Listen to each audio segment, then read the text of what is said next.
นี่คือสัจจะนี่คือความจริงของชีวิตผู้เป็นพ่อเป็นแม่ได้จัดงานศพให้ลูกได้เฮ็ดบุญแจกข้าวเฮ็ดบุญอุทิศส่งให้ลูกเฮาจะเห็นหลายๆมุมความบ่เที่ยงแท้แน่นอนของสังขารร่างกายบ่ฮู้ว่าสิตายมื้อใดบ่ได้ตายตามคิวพ่อแม่เกิดก่อนแทนที่สิไปก่อนแต่ว่านั้นมันก็บ่เป็นไปคือเฮาคิดเว้าอยู่ประจำว่าชีวิตเป็นของยืมโยมก็ลองทำความเข้าใจตามเด้ชีวิตเฮาทุกคนนี่เป็นของยืมมาจากธรรมชาติความจริงเป็นจังซั่นยืมมาจากดินจากน้ำจากลมจากไฟดินคือส่วนที่เข้มแข็งข้นแข็งเฮากินข้าวกินน้ำกินหมากใหม่ต่างๆขนมนมเนยก็เปลี่ยนสภาพส่วนที่เป็นธาตุดินก็กลายไปเป็นผมขนเล็บฟันหนังเนื้อเอ็นกระดูกตับไตไส้พุงน้ำที่เฮากลืนกินลงไปน้ำสะอาดน้ำสมน้ำหวานอีหยังก็แล้วแต่ผ่านลำคอลงไปปั๊บเขาก็สิเปลี่ยนสภาพไปเป็นน้ำเลือดน้ำเหลืองน้ำน้องน้ำดีน้ำเสลดน้ำลายนี่คือยืมจากธรรมชาติน้ำต่อน้ำลมต่อลมไฟต่อไฟดินต่อดินมื้อนี้เฮาก็สืบต่อจักว่าจักรอบลมหายใจเข้าหายใจออกนี่คือเอาดินไปต่อดินไฟที่ยังร่างกายให้อบอุ่นเผาอาหารให้ย่อยเฮ็ดร่างกายให้สุดโทรมเขาก็ทำหน้าที่ของเขาจังซี่ไฟก็สืบต่อกันไปเรื่อยๆลมก็สืบต่อกันไปเรื่อยๆถ้าส่วนใดส่วนหนึ่งเขาหยุดการทำงานชีวิตก็จบเพียงแค่ติดขัดธาตุดินธาตุน้ำธาตุลมธาตุไฟอันใดอันหนึ่งเพียงแต่เขาติดขัดของเล็กน้อยเฮาก็ป่วยเห็นบ่เฮาก็เกิดเจ็บป่วยขึ้นมาทันทีจังซั่นชีวิตเป็นของบ่ยั่งยืนความตายเป็นของยั่งยืนชีวิตเป็นของบ่เที่ยงความตายเป็นของเที่ยงแต่อาตมาเห็นญาติโยมได้ตั้งอกตั้งใจส่วนหนึ่งก็ดีใจนำคันสิว่าเสียใจก็แม่นอยู่ในส่วนที่ต้องจากกันไปโดยบ่มีมื้อกลับมาแต่ว่าในส่วนดีใจก็คือเห็นพี่เห็นน้องเห็นญาติเห็นโยมเข้าใจในเงื่อนไขของชีวิตว่ามันเกิดมาแล้วมันเอาความเจ็บมานำเอาความเฒ่าความแก่มานำเอาความพลัดพรากเอาความผิดหวังมานำแล้วสุดท้ายก็เอาความตายมาพร้อมในเมื่อญาติโยมเข้าใจจังซี่เฮาก็บ่ประมาทเผาปั๊บเก็บดูกเก็บอัฐิเฮาก็ถือโอกาสทำบุญอุทิศเลยบ่ในใจอาตมาก็สนับสนุนจริงๆการทำบุญอุทิศเลยนั้นเป็นการทรงอย่างเร็วให้ได้ใส่ได้สอยจริงๆมันก็บ่ต้องลงทุนลงแรงใส่เงินใส่ทองอีหยังหลายหลวง แล้วก็บ่แม่นเฮ็ดเทื่อนี้กันแล้วโยมสามารถเฮ็ดได้ซุมื้อนี่เว้าถึงการเฮ็ดบุญเด้คันเฮาบ่เข้าใจเพิ่นก็เฮ็ดถือของเพิ่นอยู่ปู่ย่าตายายแต่ว่าบางเทื่อมันโดนโพดอันนี้เฮาเว้าแบบตาบ่เห็นแต่เว้าด้วยเหตุผลคำสอนของศาสนาถ้าสมมติว่าผู้ที่ตายจากโลกนี้ไปตกทุกข์ได้ยากลำบากลำบนรอคอยกองบุญกองกุศลจากญาติผู้อยู่เบื้องหลังเฮาก็ว่าแต่บ่พร้อมบ่ทันมีเงินบ่ทันพร้อมถ้าปีหน้าก่อนถ้าปีฮื้อก่อนเป็นจังได๋เพราะเฮาบ่แน่ใจว่าผู้จากไปนั้นไปไสบุญก็มีบาปก็มีเพิ่นก็คือเฮาก็คือเพิ่นโยมก็คืออาตมาก็คือโยมบ่ต่างกันเด้บาปบุญเกิดจากความคิดเกิดจากคำเว้าเกิดจากการกระทำที่ถึงพร้อมด้วยเจตนาบางเทื่อก็ดีบางเทื่อก็ร้ายบางเทื่อก็ผิดบางเทื่อก็ถูก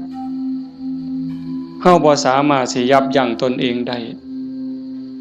ในคราวที่ใจดีด่าก็บ่เครียดเคยเป็นบ่โยมในคราวที่เฮาใจดีไผสิด่าก็บ่เครียดสิตีก็บ่เครียดแต่คราวที่หงุดหงิดหนหวยยิ้มใส่ดีๆเฮาก็หงุดหงิดเขาเว้านำดีๆก็หาเขาเว้าใส่หาว่าเขาย่อเย้ยนั่นคือจิตเศร้าหมองจิตบ่เป็นปกติจังสันชีวิตมันจังมีผิดมีถูกมีบุญมีบาปมีดีและบ่ดีในเมื่อจากไปเฮาก็บ่แน่ใจว่าผู้จากไปนี่ไปไสขันบ่ทันถึงความเป็นพระอริยเจ้าชั้นโสดาบันขึ้นไปนรกก็มีสิทธิ์เปรตก็มีสิทธิ์อสุรกายก็มีสิทธิ์สัตว์เดรัจฉานก็มีสิทธิ์มนุษย์ก็มีสิทธิ์เทวดามีสิทธิ์พรหมมีสิทธิ์จังซั่นถ้าเฮารอคอยไปเป็นเดือนเป็นปีหรือหลายปีถ้าเกิดญาติบุคคลอันเป็นที่รักที่จากไปตกทุกข์ได้ยากได้พบใดภูมิใดก็แล้วแต่รอคอยบุญกุศลที่ผู้อยู่เบื้องหลังสิเป็นพ่อแม่พี่น้องสามีภรรยาลูกเต่าเราหลานส่งไปให้บ่เฮ็ดบ่ส่งล่ะสิเป็นแนวใดทุกข์แล้วก็ทุกข์อีกทรมานแล้วก็ทรมานอีกแต่คันเฮาส่งบุญปั๊บคันตกทุกข์ได้ยากลำบากลำบนเฮ็ดบุญถูกเฮ็ดบุญแม่นตามคำสอนพระพุทธเจ้าผลบุญนั่นก็ส่งทันทีซอยเหลือทันทีคันดีอยู่แล้วมีความสุขอยู่แล้วก็ย่อมได้รับหลายยิ่งขึ้นสำบายยิ่งขึ้นมีความสุขยิ่งขึ้นกับเปรียบกับคือคนเฮาเนี่ยจากบ้าน บางเทื่อบ่ได้ตั้งตัวบ่ได้ตั้งใจคิดว่าแต่สิไปทางหน้ามันสิดีทุกข์ปั๊บจากบ้านไปตกหม้องทุกข์ยากลำบากงานก็หนักของกินก็บ่มีน้ำก็ยากข้าวก็ยากบ่อนหลับบ่อนนอนเสื้อผืนหมอนใบหกเหี่ยบ่สะอาดอากาศบ่ถ่ายเทเป็นแนวใดญาติพี่น้องก็บ่มีเงินฝากส่งไปซอยก็บ่มีนั่นก็คือทุกข์ต่อไปแต่คันถ้าบุญเจ้าของก็เฮ็ดไว้พอสมควรสร้างไว้ทำไว้จากโลกนี้ไปปั๊บก็คือไปสู่ที่ดีไปต่างบ้านต่างเฮือนบ่อนอยู่ก็ดีบ่อนนอนก็ดีบ่อนกินก็ดีอาหารการกินบ่อึดบ่อยากอยู่ในสถานที่ที่สะดวกสบายน้ำซ้ำพี่น้องก็ฝากเงินไปให้ส่งเงินไปให้กินบ่ไหวใส่บ่หมดนี่คือเหตุผลบอกญาติโยมทั้งหลายไว้บ่ต้องเสือทันทีแต่เฮาพิจารณา เฮ็ดโลดก็บ่แม่นว่าสิต้องเฮ็ดบุญแจกข้าวแบบยิ่งใหญ่เด้เฮาตักบาตรอันนี้ก็อุทิศคือกันเด้สมมุติว่าคือมื้ออื่นนี่มื้อแลงคือตอนนี้บ่มีหยังนิมนต์ครูบาอาจารย์เพิ่นมาสวดมนต์ปกติฮอดมื้อเช้าก็ทำบุญตักบาตรแล้วก็อุทิศบุญกุศลไปถึงอันนี้ก็ซ้ำแจกข้าวใส่บาตรหน้าบ้านหน้าเฮือนอันนี้ก็ซ้ำแจกข้าวไปจังหันไปเพ่นอันนี้ก็ซ้ำแจกข้าวอาตมาเว้ายืดยาวซื่อๆแต่ว่าคันโยมเฮ็ดโยมตั้งใจยามแลงกินข้าวแลงแล้วก่อนหลับก่อนนอนผู้เป็นลูกเป็นหลานเด้ผู้เป็นสามีเด้ก่อนหลับก่อนนอนไหว้พระอรหังสัมมาสวากขาโตสุปฏิปันโนเนี่ยคันทำวัดใดก็ทำคันทำบ่ใดก็เอาซ้ำนี่จากนั้นก็ตั้งนะโม3จบสวดอิติปิโสใดก็ดีคันสวดบ่ใดก็ซ้ำตั้งนะโม3จบแล้วก็นั่งสมาธิตั้งใจนั่งสมาธิคือเฮาเฮ็ดอยู่ตอนนี้สงบจิตสงบใจยืดกายตรงดำรงสติให้มันเฉพาะหน้าหายใจเข้าหูหายใจออกหูสิใส่พุทโธก็ได้ยุบหนอพองหนอก็ได้คือบ่ต้องใส่หยังบ่ต้องว่าอันใดบ่ต้องคิดอันใดมีสติหูเพียงแค่ลมเข้าลมออกลมหายใจเข้ามันกระทบที่ปลายจมูกผู้บางคนกระทบที่ริมฝีปากผู้บางคนลมชัดเจนที่ซ่านดัง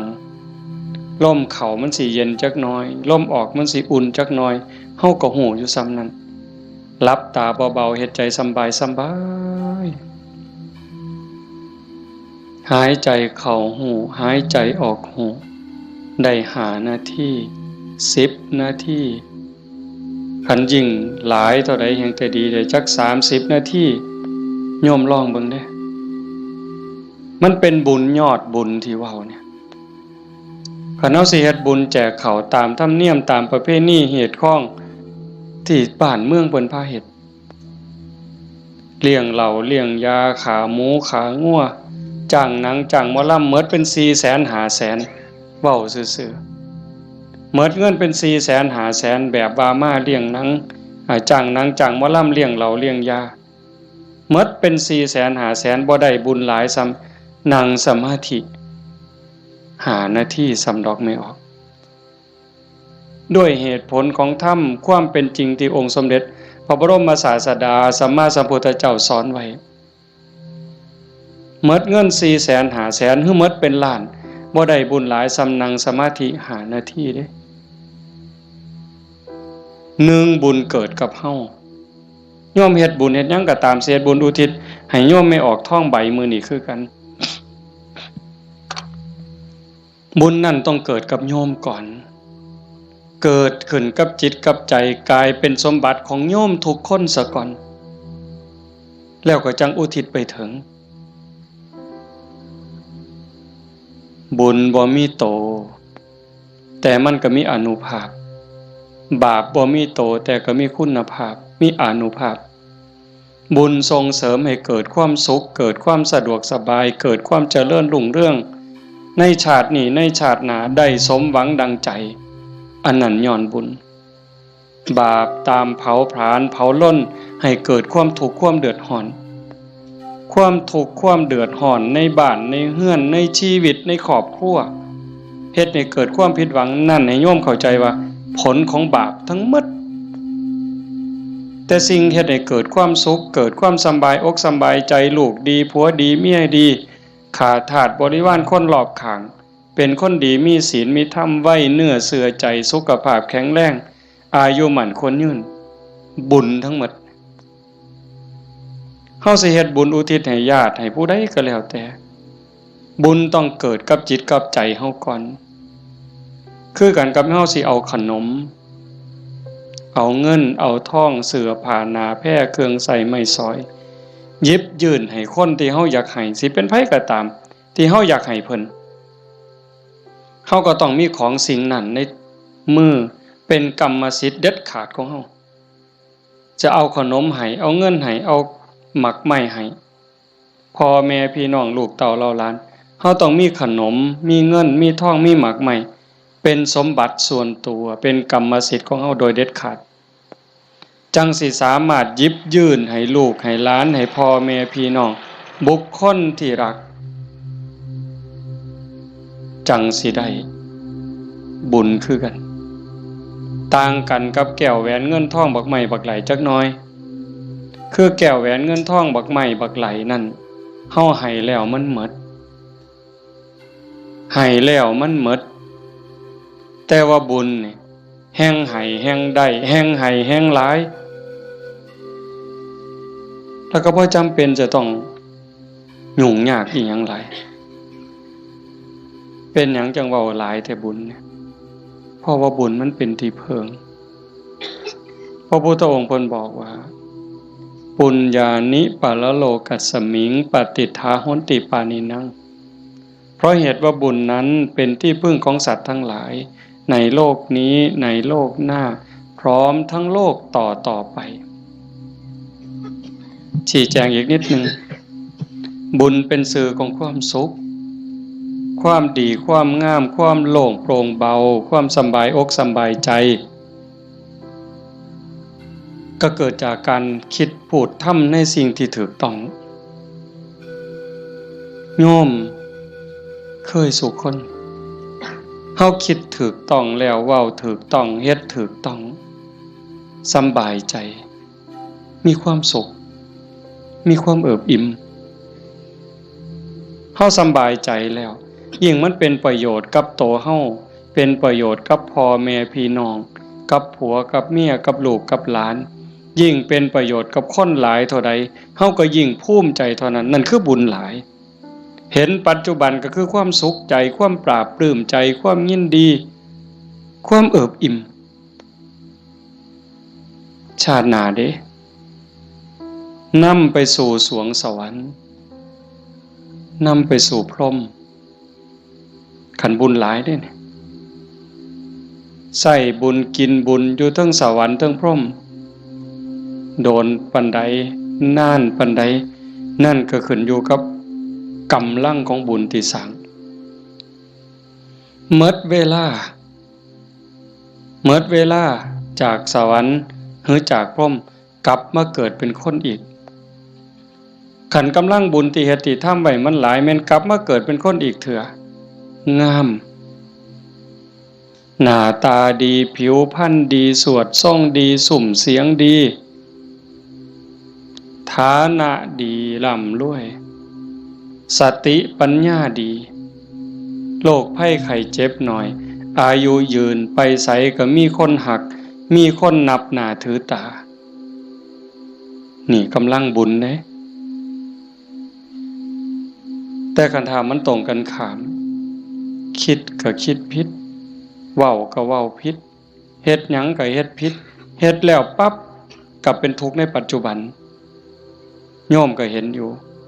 เวลาเอาเฮ็ดผิดเว้าผิดศีลผิดธรรมผิดกฎหมายบ้านเมืองเดือดร้อนตั้งแต่เฮ็ดแล้ว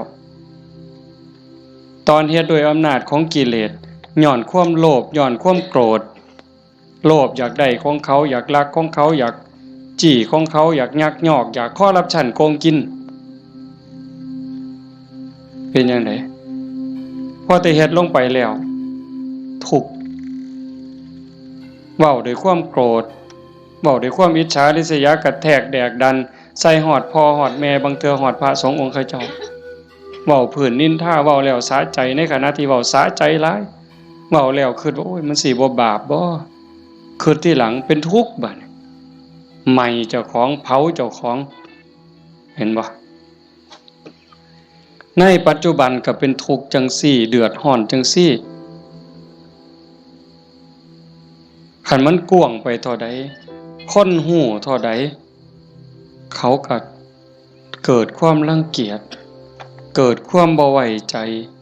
เกิดความบ่นับถือ ไปไสก็บ่ได้รับการต้อนรับเพียงแค่เว้าบ่จริงเว้าบ่แม่นเท่านั้นขี้ตัวเป็นคนบ่ซื่อบ่สัตย์เขาก็บ่ไว้วางใจซ้ำนี้ก็เดือดร้อนแล้วเด้ปัจจุบันเด้นี่คันจากโลกนี้ล่ะตายลงไปล่ะพูนลงนรกพุ่นเปรตพุ่นอสุรกายพุ่นสัตว์เดรัจฉานพุ่นใส่บาปใส่กรรมเมิดแล้วมาเกิดเป็นคนมันต้องมาเด้มาแน่นอนเด้มาเกิดเป็นคนเศษบาปตามมาขี้ร้ายหนักที่สุดพิการแต่เกิดแขนหลีบขาหลีบหูหนวกตาบอดแล้วแต่สิเป็นตั้งเถื่อก็สมบูรณ์อยู่แข้งขามือตีนสมบูรณ์คือเพิ่นแต่ว่าขี้ร้ายรูปร่างบ่งามบ่มีผู้ใดเฮ็ดให้เด้นี่พระเจ้าบ่เกี่ยวพระพรหมบ่เกี่ยวเทวบุตรเทวดาทั้งใดบ่เกี่ยวกรรมล้วนๆเพิ่นจังว่าสัตว์โลกเป็นไปตามกรรมกัมมุนาวัตติโลโกนี่ขี้ร้ายพร้อมโง่พร้อมปึกพร้อมโรคภัยไข้เจ็บหลายโซ่ออดแอดเป็นจังได๋บัดมันบ่แม่นขี้ร้ายแต่เจ้าของเด้คันกรรมมันหลายๆบาปมันหลายๆเนี่ยเจ้าของทุกข์เจ้าของโง่เจ้าของขี้ร้ายแล้วได้ผัวก็ขี้ร้ายได้เมียก็ขี้ร้ายตื่มไปกิได้ลูกได้เต้ามาก็คือกันขี้ร้ายแล้วบ่พอเด้โง่อีกสอนบ่ฟังอีกแนวดีแนวงามนี่สอนบ่จื้อบ่จำแต่ว่าแนวซั่วๆนี่บ่บอกมันจักเม็ดหาแต่เรื่องให้พ่อแม่เป็นทุกข์โยมเห็นบ่ตำบลบัวฮูงนี่ก็ตามอยู่ไสก็ตามซ่อมเบิ่งได้อย่าเสือเด้นั่นคือบาปเด้บ่ย้านสิเฮ็ดจังได๋บัดนี้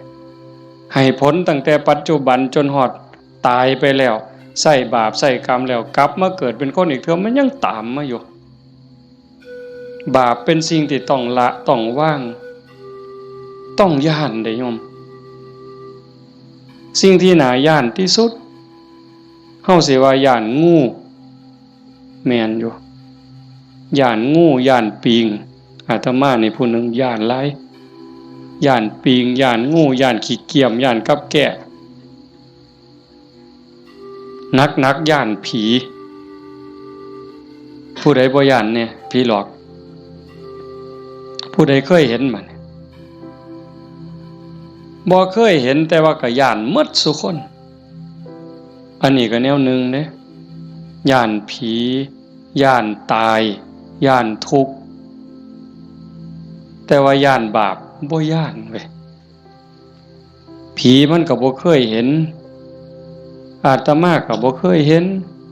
พ่อใหญ่แม่ใหญ่ผู้70 80ก็บ่ทันเคยเห็นผีแต่ว่าย้านอันบาปนี่เพิ่นบ่ย้านมันพาทุกข์พายากบ่มีอยู่บ่มีกินเฮ็ดให้ลำบากทุกข์อกทุกข์ใจอันนั้นมันบ่พากันย้านหวยคันคิดได้มันถูก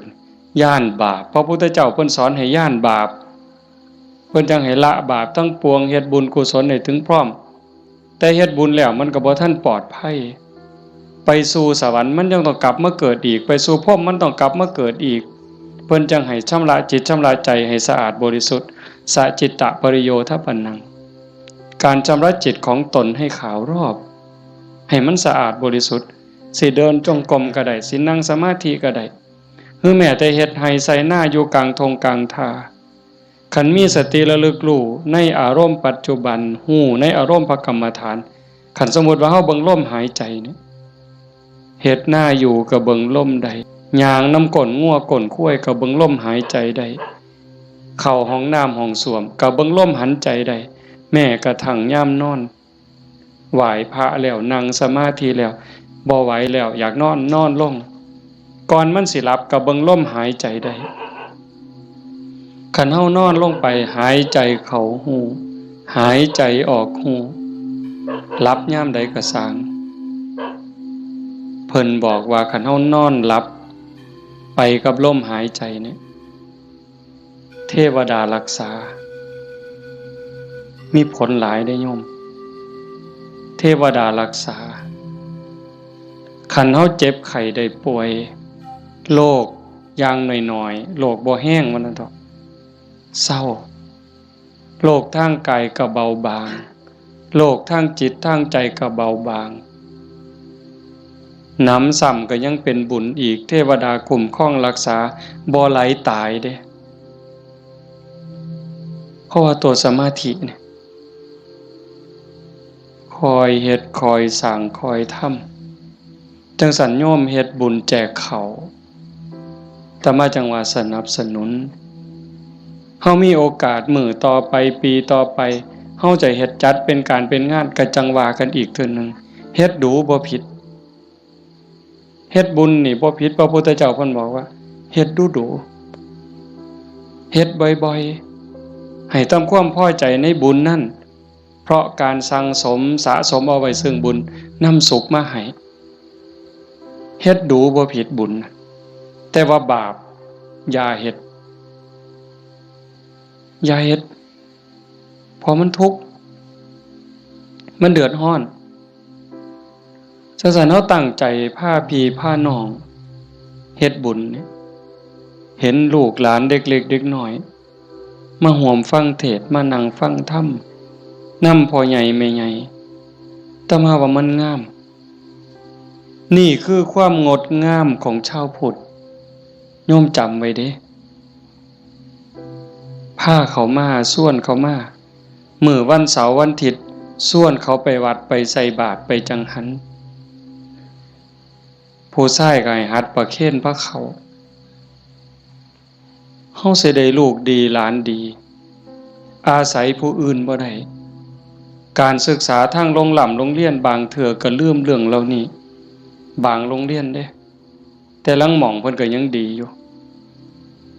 พ่อแม่ปู่ตายายย่ายเฮานี่ล่ะแม่ป้าพ่อลุงแต่มาเสือว่าโยมทุกคนอยากให้ลูกดีหลานดีอยากให้เขาเป็นคนดีเพื่อเฮาสิเพิงเขาได้ในมือข้างหน้าเฮาสิเพิงเขาจังได๋คันบ่ให้เขาเข้าหาวัดบ่ให้เขาไก่ศีลไก่ถ้ำไก่วัดไก่ว่าไก่พระสงฆ์องค์เจ้าเขาบ่มีจิตใจที่อ่อนน้อมอ่อนโยนบ่ฮู้จักบุญจักบาปสิดีได้จังได๋นี่ดีใจจังวะเฮาพาลูกพาหลานมานั่งฟังธรรมเนี่ยเขาฮู้อยู่เด้เขาเข้าใจในบางเรื่องบางอย่างอยู่อย่างน้อยๆเขาก็รู้สึกว่าเขาเป็นบุญเป็นสิริเป็นมงคลเหลืออย่างเดียวโยมเหลืออย่างเดียวที่จะให้ชีวิตปัจจุบันเฮามีความสุขชีวิตในอนาคตมีความสุขมีความเจริญบ้านเมืองปักกลุ่มสุมเย็นคือศาสนา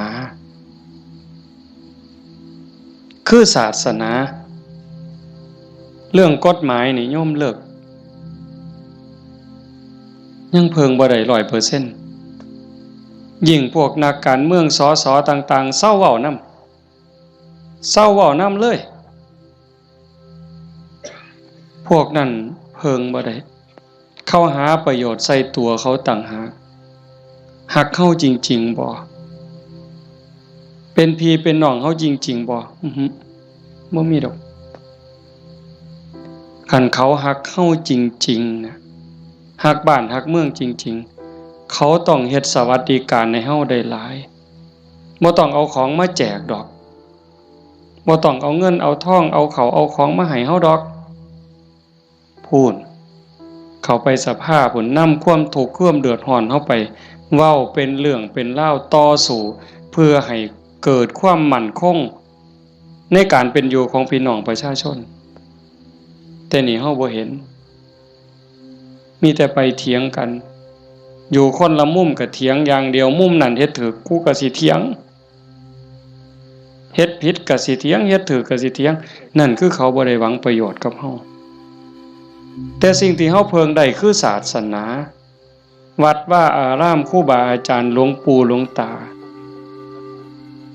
มื้อใดครูบาอาจารย์บ่หวังดีกับเฮายามมื้อเช้า ไหว้พระทำวัดสวดมนต์กับแผ่เมตตาสัพเพสัตตา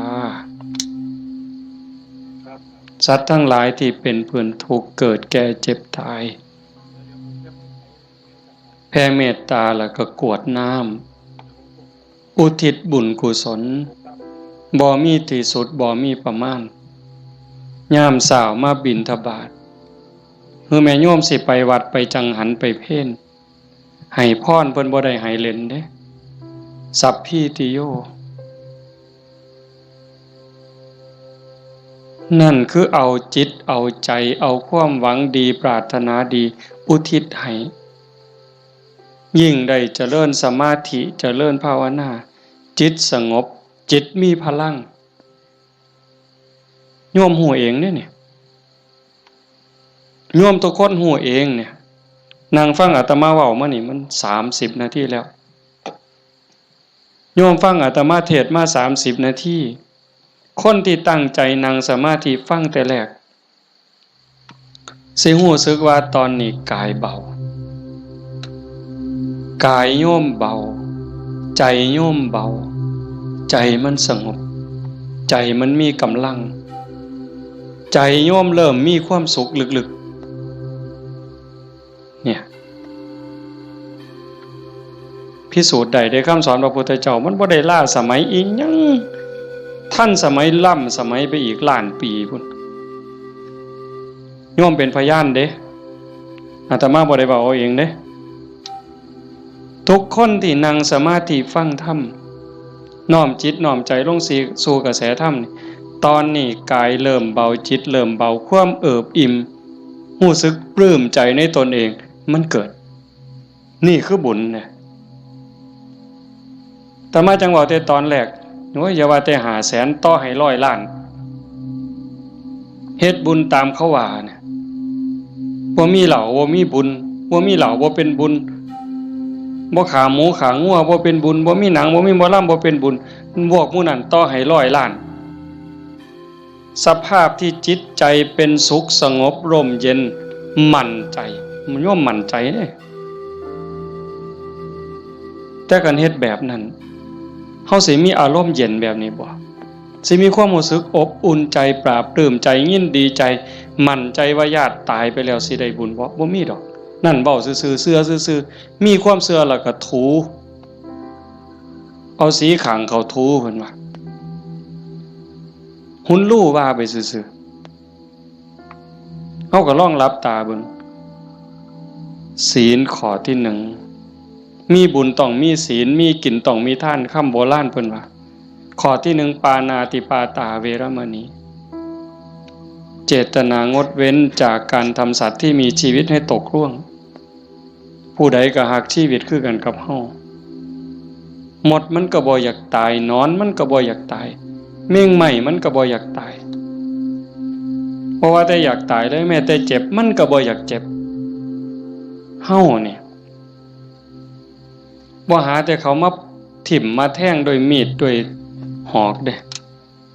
ตั้งแต่หมอฉีดยาเฮาเจ็บเฮาป่วยสิฉีดยาให้เฮาหายเจ็บหายป่วยบางเทื่อเฮาก็ย้านเจ็บภาษาเข็มฉีดยาซำนั้นแล้วเขาบ่ได้ฉีดให้ตายบ่ได้ฉีดให้ทุกข์ทรมานอีหยังฉีดยาเพื่อรักษาโรคเจ็บไข้ได้ป่วยเพื่อให้เฮาได้แข็งแรงเฮายังย้านนี่แค่เจ็บเด้เนี่ยสินับภาษาหยังบัดนี้เอาค้อนทุบหัวเขาเอามีดปาดคอเขาเอาใจเขามาใส่ใจเฮาทบทวนจังซี่เฮาก็เห็นว่าล่ะข้อที่1ขาแล้วมันสิได้บุญมาแต่ไสบาปแล้วครับเลี้ยงเหล้าเลี้ยงยาข้อที่5ขาดไปอีกคันยิ่งมีหนังมีหมอลำมาอีหยังสิตามมาศีลข้อ3หลายๆคนอาจสิขาดย้อนงานบุญเฮางานบุญเฮาคือเอาเองเนี่ยมาเบิ่งหนังเฮาผู้บ่าวผู้สาวอาจสิเสียเนื้อเสียตัวย้อนเบิ่งหนังโป๊ย้อนเบิ่งหมอลำสิ่งมันเว้าลามกแม่นบ่แม่นไม่ออกบ่ออกทบทวนเอาเองอดีตหมู่เจ้าทบทวนเอาเบิ่ง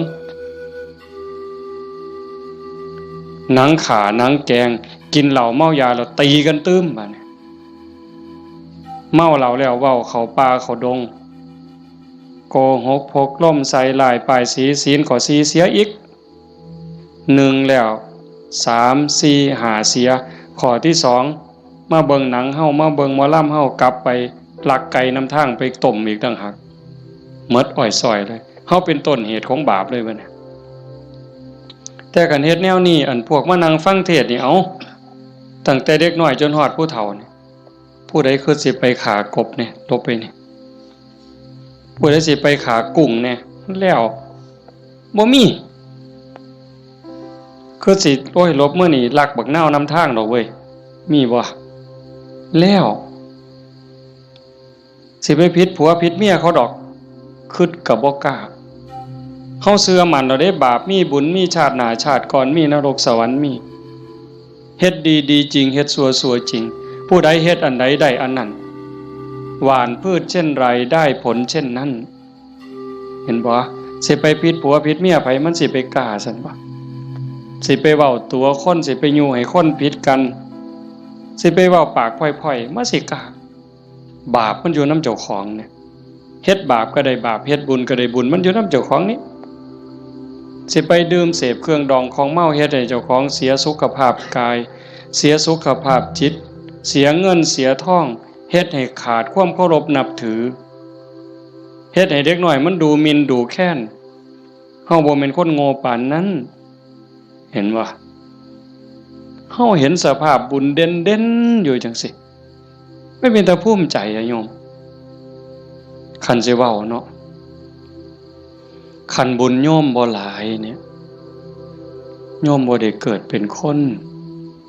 บ่ได้เป็นมนุษย์คันบุญบ่หลายพ่อบ่ได้เกิดเป็นคนไทยดอกโยมบ่ได้เกิดในผืนแผ่นดินไทยบ่ได้เกิดใต้ร่มใบบุญของนายหลวงเด้บุญบ่หลายพ่อบ่ได้นับถือพระพุทธศาสนานับถือพุทธศาสนาแล้วบุญบ่หลายพ่อบ่ได้เกิดในบ้านที่มีวัดมีว่ามีครูบาอาจารย์เอิ้นเข้าหาศีลหาธรรมบ่มีกัลยาณมิตรบ่มีพี่มีน้องที่ฮักศีลฮักธรรมนำกันบ้านโน่นตุนเฮาก็สิบ่ใหญ่ปานใดจักหลังคา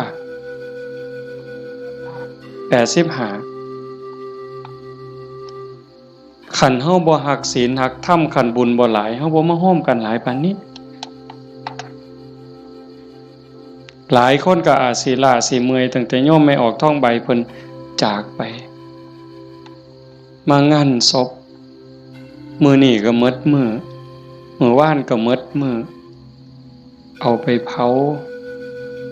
เฮ็ดเวียกเฮ็ดงานแน่ยามกลางคืนมาก็มาฟังครูบาอาจารย์เพิ่นสวดมนต์มานั่งเป็นหมู่เป็นพวกกันยามกลางเว้นก็ไปเฮ็ดเวียกเฮ็ดงานมื้อนี้มาโฮมกันได้ปานนี้ห่อขนมข้าวต้มถามว่ามันล้าบ่เมื่อยบ่เมื่อยเด้แต่เฮาก็กัดแขวกัดฟันมานั่งฟังเทศน์มาร่วมเอาบุญนำกันให้ทุกคนเข้าใจว่าทุกคนคือเจ้าภาพบ่แม่นแต่พ่อแม่กับสามีกับลูกหลานเด้ทุกคนคือเจ้าภาพอาตมาก็คือเจ้าภาพผู้หนึ่งเจ้าภาพอันใดเฮามาร่วมบุญสร้างบุญร่วมกันพระพุทธเจ้าเพิ่นบอกว่าเฮาทุกคนเนี่ยโยมเคยตกนรกมาเมื่อเคยเป็นเปรตเป็นอสุรกายเป็นสัตว์เดรัจฉานเป็นเทวดาเป็นพรหมเป็นมนุษย์เกิดมานับชาติบ่ถ้วนกรีดลิงเล่ไล่เม่งใหม่ที่มันตอมหลอดไฟกบเขียดตั้งแต่นรกอเวจีไปไล่ตั้งแต่นรกจนไปถึงภวคพรหมบ่มีสัตว์โตใดบ่มีจิตวิญญาณดวงใดที่บ่เคยเกิดเป็นพ่อเป็นแม่เป็นพี่เป็นน้องเป็นผัวเป็นเมียเป็นญาติร่วมสายโลหิตเฮาเคยมาหมดแต่ว่าเฮาบุญหลายชาตินี้เนื่องจากว่าชาติก่อนๆพบก่อนๆเฮาเคยมีศีล5มีกุศลกรรมบท10ที่สร้างไว้ทำไว้พอสมควรจังส่งผลให้เฮาได้เกิดมาเป็นคนมาเป็นมนุษย์ผู้มีศีลละเอียดให้ทานไว้ดีรักษาศีลไว้ดีเจริญสมาธิไว้ดี รูปร่างหน้าตาผิวพรรณฐานะสติปัญญาจังดีจังงามกลัวกันเป็นขันเป็นตอนนั่นคือพลังบุญของเจ้าของเจ้าสันโยมไม่ออกท่องใบสาสังที่เพิ่นจากไปแต่มาว่ากลับบ้านเก่าบ่ได้ตายดอกเมื่อบ้านเก่าอีหยังเมื่อบ้านเก่าดินเมื่อบ้านเก่าลมเมื่อบ้านเก่าไฟเมื่อบ้านเก่าน้ำเมื่อบ้านเก่าเพราะว่าเฮายืมเขามายืมจากธรรมชาติยืมจากดินน้ำลมไฟมาปั่นเป็นเนื้อเป็นตัว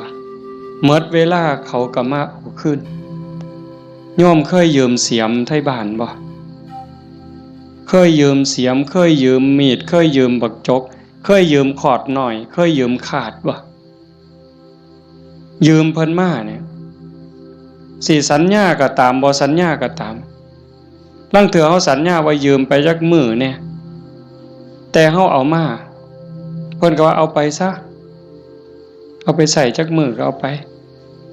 ตอนนั้นเพิ่นบ่ทันจำเป็นถ้าเกิดเฮาเอามาฮอดเฮือนปั๊บเพิ่นเกิดมีเรื่องจำเป็นขึ้นมาด่วนๆเพิ่นมาเอาคืนโอ้ข่อยเอามาเฮ็ดซะก่อนเด้อข่อยจำเป็นแล้วเฮาก็ว่าโอ้ยข่อยยืมของเจ้ามาตัวเฮาสิไปว่าจังได๋ต่อรองจังได๋บ่ได้เด้มันของเพิ่นคือยืมเงินยืมทองเขานี่แหละยืมมาใช้หนี้บ่ยืมมาซื้ออยู่ซื้อกินหยังก็แล้วแต่ฮอดวันเวลาบางเทื่อบ่ทันฮอดยิ่งบ้านนอกเฮายืมแบบพี่แบบน้องบ่ได้สัญญาอีหยังกันพ่อหน้ายามใดเพิ่นก็ทวงลางเทื่อเพิ่นบ่ทวงเฮาก็เกรงใจอันนี้ก็ยังพอเว้ากันได้แต่กับพญามัจจุราชต่อรองแนวใดพญามัจจุราชบ่เห็นแก่เงินค่ำแม่นสิมีเงินกือไทยเอาบ่มีได้บ่สนไต่โตบ่สนผู้ใดมีอำนาจนายพลนายพันเจ้าใหญ่นายโตพระสงฆ์องค์เขาเจ้าคุณสมเด็จบ่งึดบ่สนใจซ้ำบ่เกรงใจอีกซ้ำขันบาปหลายก็โยนนรกโลดขันบุญหลายก็ไปตามทางจังสั่นเฮามีบุญได้เกิดมาพ้อพระพุทธศาสนามีกัลยาณมิตรมีพี่มีน้องที่หวังดีต่อกันเฮาก็ตั้งใจเฮ็ดบุญให้เจ้าของ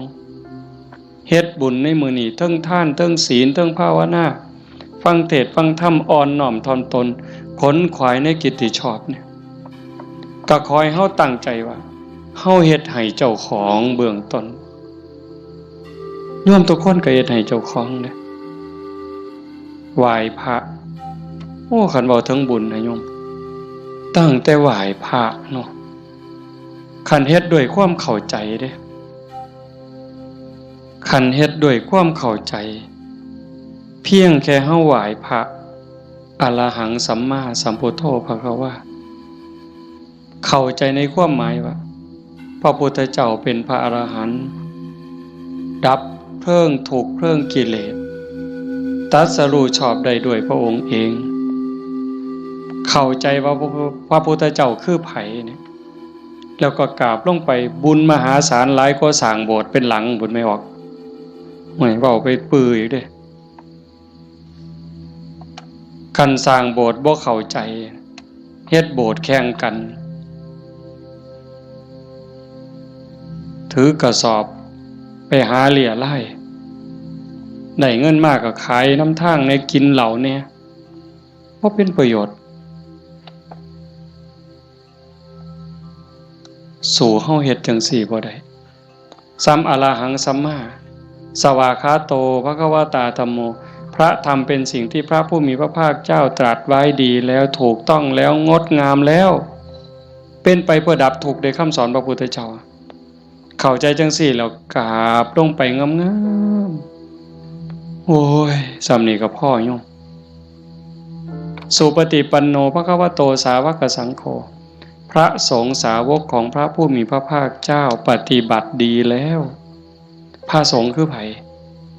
ด้วยความเข้าใจของชาวบ้านคือนี่โกนหัวนุ่งเหลืองห่มเหลืองเนี่ย อันนี้เป็นสมมุติสงฆ์แต่สงฆ์จริงๆโยมก็เป็นสงฆ์คู่แห่งบุรุษ4คู่นับเรียงตัวบุรุษได้8บุรุษพอออกไม่ออกก็คือพระญาติโยมก็เป็นสงฆ์เป็นพระขันโยมปฏิบัติดีมีศีลมีธรรมมีจิตใจเมตตากรุณาโมทิตาอุเบกขาหวังดีกับทุกคนความโลภความโกรธความหลงความอิจฉาริษยาอาฆาตพยาบาทในใจของญาติโยมหน่อยลงเบาบางลงถึง 20% 25%หมดไป 25% ความโลภความโกรธความหลงอิจฉาริษยาเบาบางไปจากใจเฮา 25% โยมเป็นพระโยมเป็นสงฆ์มีลูกมีผัวมีเมียเฮ็ดให้ใส่หน้าทำมาหากินเป็นปกติแต่โยมกลายเป็นพระอีหลีได้บ่เนี่ยเป็นพระอีหลีพระจริงๆที่พระพุทธเจ้ายอมรับนับว่าเป็นลูกเห็นบ่อาตมาบ่ได้เว้าเอาเองจักเม็ดให้โยมนุ่งเหลืองห่มเหลืองโกนหัวนอนอยู่วัดแต่ขันธกิเลสยังมีบ่ลดไปลังเทื่อก็ขี้ร้ายกว่าชาวบ้านอีกบางหม้องบางมื้อบางวันบางเวลาอาตมาก็ผู้หนึ่งบางมื้อก็ขี้ร้ายกว่าโยมแนวนี้ก็เป็นแค่สมมุติสงฆ์บ่ท่านเป็นที่ยอมรับของพระพุทธเจ้าพระสงฆ์ปฏิบัติดีปฏิบัติซื่อตรงตามคำสอนพระพุทธเจ้าบ่คดบ่ง้อบ่ออกนอกทางปฏิบัติเพื่อออกจากทุกข์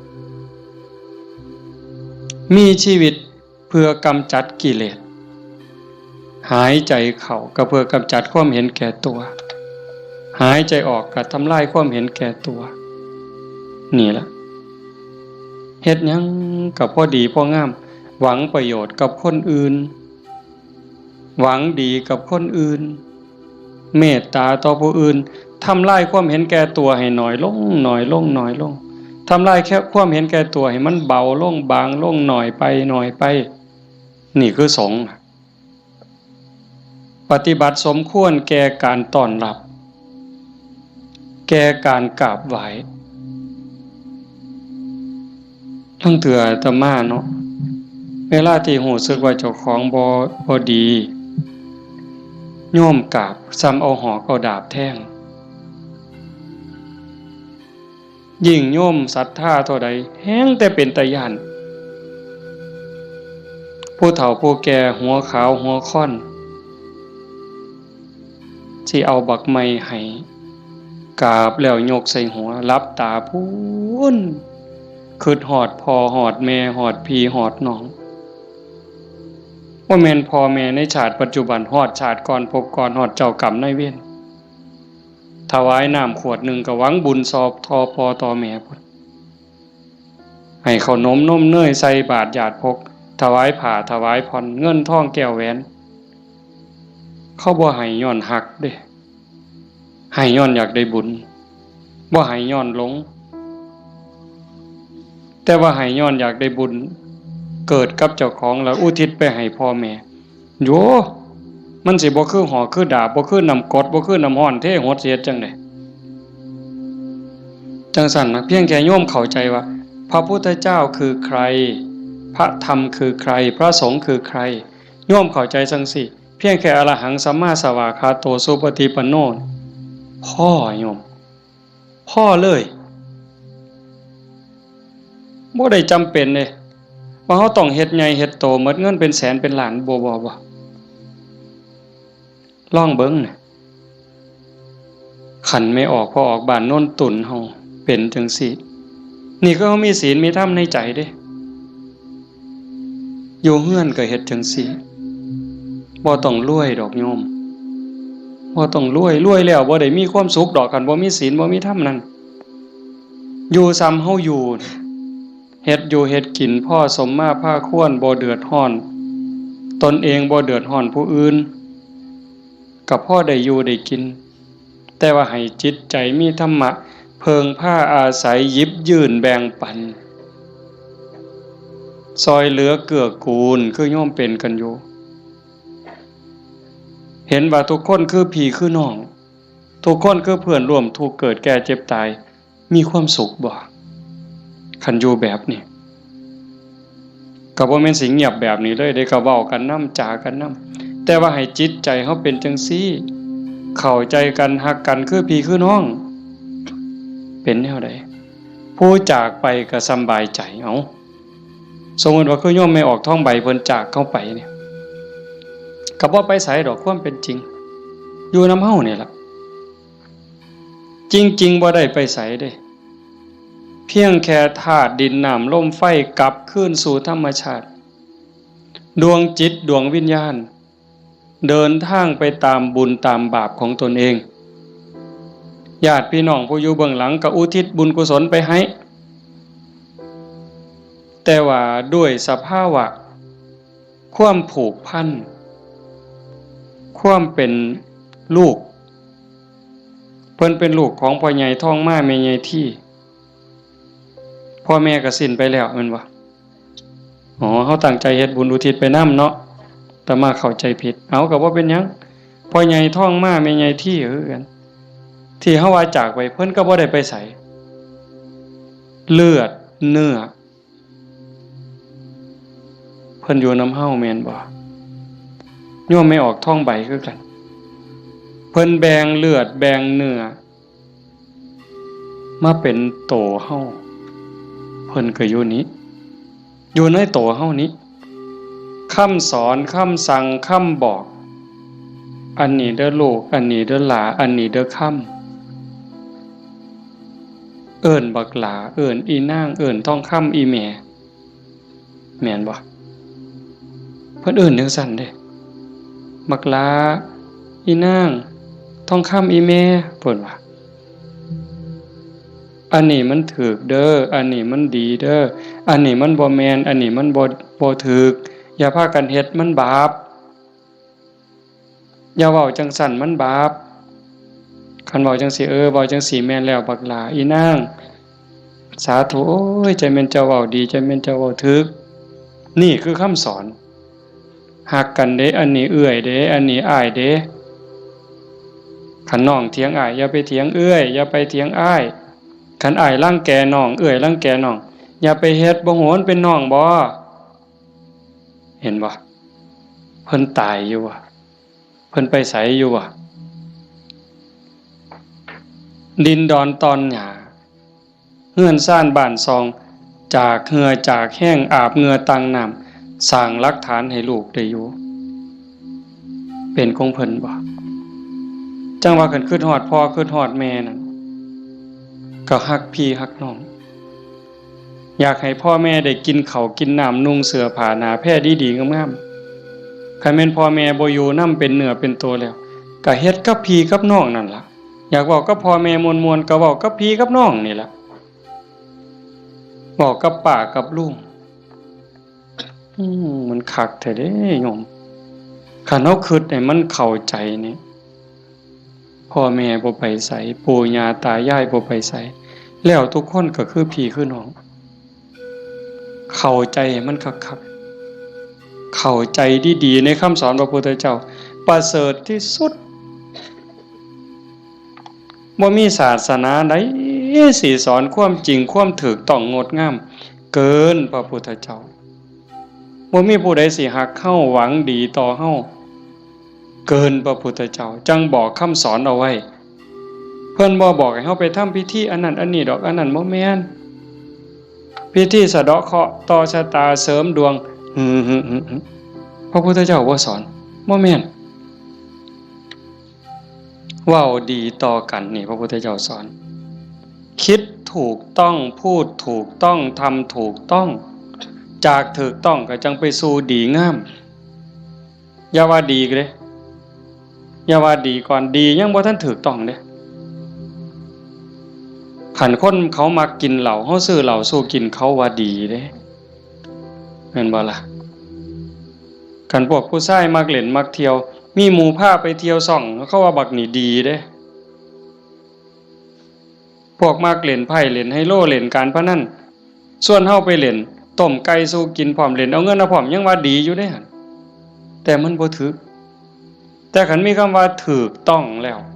คิดถูกต้องเว้าถูกต้องกระทำถูกต้องดีงามตามมาบ่เสียหาย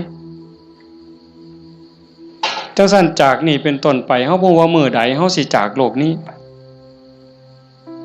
บ่มีผู้ใดฮู้จักคนว่าเฮามีเวลาอยู่ในโลกนี้อีกจักมื้อจักปีจักเดือนจักวันจักเวลาจักชั่วโมงจักนาทีบ่ฮู้จักคนโซ่ก็ตายบ่โซ่ก็ตายเด็กน้อยก็ตายหนุ่มสาวก็ตายผู้เฒ่าผู้แก่ก็ตายเฮ็ดจังได๋สิไปว่าถามื้อนั้นก่อนถามื้อนี้ก่อนโอ้ยมันต่อรองได้ซะบ่มื้อนี้เฮายังมีสติมีปัญญาบ่เจ็บบ่ไข้โยมเอ้ยเฮาบ่ได้เจ็บบ่ได้ไข้บ่โรคบ่ได้ป่วยเฮ็ดหยังได้ให้เฮ็ดยิ่งกับพ่อกับแม่นี่เด้อฟ้าวเฮ็ดคันพ่อแม่เพิ่นยังมีชีวิตโอ้ผู้นั้นบุญหลายเด้อผู้พ่อแม่ยังมีชีวิตอยู่นี่ผู้นั้นมันบุญหลายเกินบุญโยมเป็นหยังพ่อแม่เพิ่นทุ่มเทให้เฮาหมดชีวิตเป็นครูคนแรกเป็นเทวดาของบุตรเป็นพรหมของบุตรเป็นพระอรหันต์ของบุตรทุกสิ่งทุกอย่างที่พ่อแม่เพิ่นมีเพิ่นให้เฮาหมดเฮาอยากรู้ว่าพ่อแม่นี่ฮักเฮาส่ำใดทุ่มเทเสียสละเพื่อเฮาส่ำใดโยมบ่ต้องไปถามเพิ่นดอกโยมถามเจ้าของถามเจ้าของพวกเฮาเป็นพ่อคนแม่คนโยมฮักลูกตั้งแต่มื้อใด โยมไม่ออกเด้โยมพอออกก็คือกันนั่นล่ะฮักลูกตั้งแต่มื้อใดฮักลูกตั้งแต่ว่ามีลูกเกิดในท้อง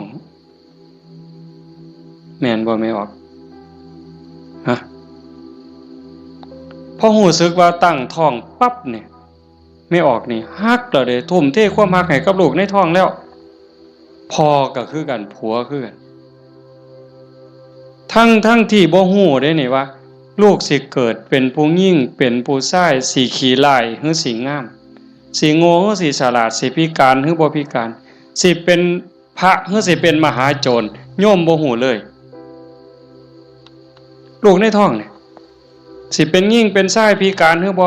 สิเป็นพระดีจิตใจดีใจงามซ้ำพระเกินพระหรือสิเป็นมหาโจรยิ่งกว่ามหาโจรโยมบ่เกี่ยวฮักอย่างเดียวเลยบัดนี้แม่นบ่ไม่ออกแม่นอยู่ว่าแนวนี้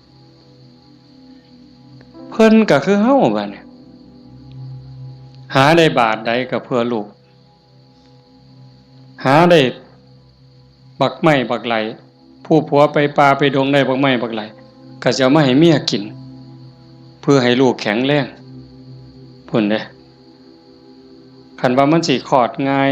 ลูกสิแข็งแรงสิคลอดง่ายเมียน้ำนมสิหลายหามาเห็นบ่มือคลอดก็เกือบล้มเกือบตายผู้คนก็ตายอีหลีจักเจ็บจักปวดพอปานใดแต่เครียดให้ลูกบ่บ่ได้เครียดให้ลูกอยู่ไฟเดือน4เดือน5ม่วนซั่นบ่ตั้งแต่อยู่ใต้ห่มไม้เอาผ้าวี่มันก็เหงื่อแตกเหงื่อแตนนั่นนางฝิงไฟเด้นางฝิงไฟเดือน4เดือน5ต้มน้ำร้อนสดน้ำร้อนกินน้ำร้อนบัดแนวกินกับข้าวได้กินข้าวกับเกลือเลี้ยงตัวสิใหญ่แต่ละคนดมดากดมก้นเช็ดขี้เช็ดเหงียวป้อนข้าวป้อนน้ำตัวสิใหญ่มาแต่ละคนหมดข้าวจักเหล้าเสื้อผ้าหมดจักชุดหมดเงินจักแสนคือประมาณบ่ได้กลัวลูกสิใหญ่มาแต่ละคนเพิ่นก็คือกับเฮาฮักลูกจังซั่นสิตอบแทนแนวใดพระพุทธเจ้าเพิ่นสอนหน้าที่ลูกไว้ท่านเลี้ยงมาเลี้ยงท่านตอบเลี้ยงกายเพิ่นคือเพิ่นเลี้ยงเฮานะเลี้ยงใจเพิ่นก็คือเพิ่นเลี้ยงเฮาพ พ่อแม่เลี้ยงใจเฮาคือเพิ่นสอนอันใดถูกอันใดผิดอันใดดีอันใดชั่วอันใดเป็นบุญอันใดเป็นบาปอันใดควรบ่ควรนี่คือเพิ่นเลี้ยงวิญญาณเฮาก็เลี้ยงจิตวิญญาณเพิ่นด้วยการเป็นคนดีฮักกันระหว่างพี่ระหว่างน้องทำโตเป็นคนดีพ่อแม่สิโอ้ยโยมเป็นยาอายุวัฒนะอันนี้ก็บ่ต้องไปถามพ่อถามแม่อีกละถามโยมเนี่ยขันลูกเขาเป็นคนดีหูจะคว่ำหลานเสือถอยฟังคว่ำบอกง่ายสอนง่ายโยมมีความสุขบ่อยากยื่นบ่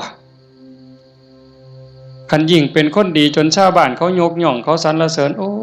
ยใจแม่นอ่อนซ่อนเด้อีหล่านี่มันก็หูจะคว่ำแต่บักหำนี่คือดีแท้เป็นตาอ่อนซ่อนเด้ย่ายอยากตายบ่บัดนี้ยื่นบ่เจ้าอยากยื่นแท้แต่ขันลูกมันบอกบ่ได้สอนบ่ฟังหลานก็โอ้บอกจังหนึ่งไปจังหนึ่งเถียงคำบ่ตกฝากแม่นสิป้อนสร้างมือละโตย่ายก็บ่อยากยื่น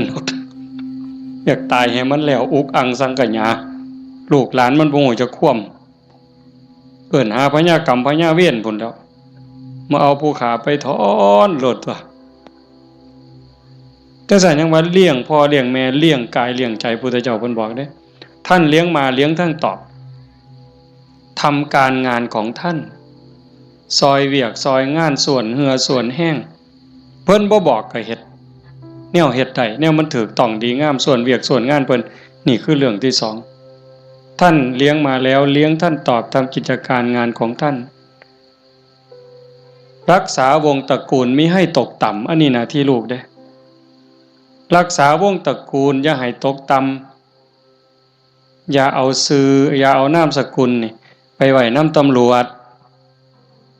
อย่าเอานามสกุลนี่ไปอยู่โรงอยู่ศาลอย่าเอานามสกุลนี่ไปอยู่คุกอย่าให้เขาดูหมิ่นดูแค้นโอ้ยซุ่มนั้นบ่เพิ่นว่าเป็นจังได๋คันลูกสาวก็บ่รักนวลสงวนตัวไปเที่ยวทั่วทิพย์คันลูกชายก็นักเลงจักกินเหล้าเมายาจักฆ่าจักยาเสพติดอีหยังลักศกจกหอขาคนตีคนนี่รักษาวงตระกูลบ่ได้คนเขาก็ดูถูกดูหมิ่นดูแค้นพ่อแม่ปู่ย่าตายาย